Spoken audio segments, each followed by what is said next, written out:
Adolf Hitler was offered as the manufactured solution to the burden imposed upon Germany by the Treaty of Versailles. The event Hitler created to take control of Germany was engineered through a false flag attack. We now know that Hitler had his henchmen set fire to the German parliament, known as the Reichstag, in 1933. The fire was blamed on communist agent Marinus van der Lubbe in a huge show trial. In reality, van der Lubbe was a mentally handicapped individual picked up off the streets. Hitler's mighty war machine was funded and created by Wall Street. The Treaty of Versailles induced Germany to default on its debt.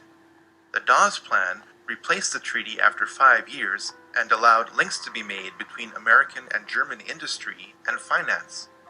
From the mid-1920s to the late 1930s, through the Bank of International Settlements, over $135 million was loaned to the German electrical, steel, and chemical industries from Wall Street.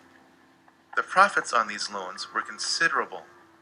Without the technology for extracting petroleum from the German coal fields supplied by Rockefeller-owned Standard Oil of New Jersey, the Nazi war machine would have ran out of gas.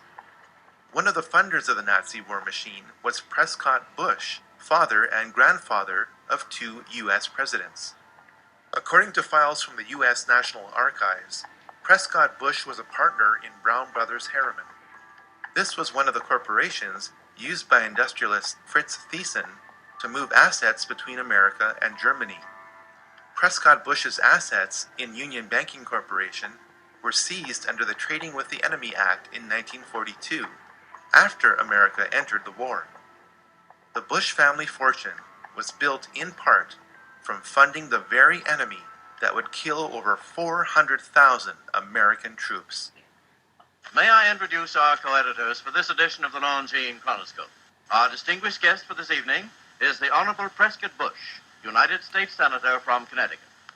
I think we have made, just in this year, very marked and noticeable progress in connection with the Cold War. Included in that, too, should be our efforts to get at this subversion business within our own government. The ideologies of the Nazis and the Communists were set against each other by the Illuminati financiers in a dialectical struggle. Both ideologies are flawed and use the same means to produce the same result.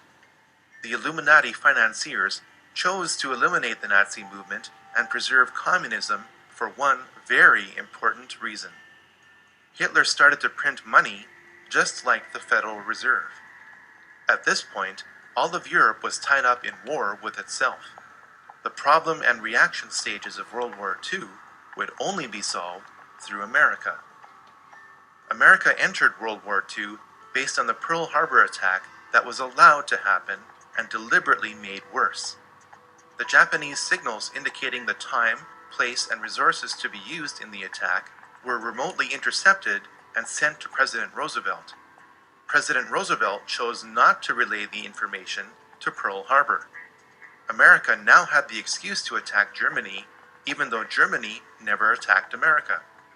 The Japanese were ready to surrender in February 1945, but 2 nuclear bombs were dropped on them after this date instead of being used in Europe. The madness of World War II accomplished several things for the Illuminati financiers.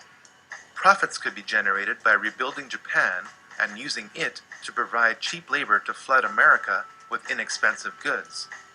This would accelerate the long-term planned process of bringing down America, just as China is being used to help finish the job today.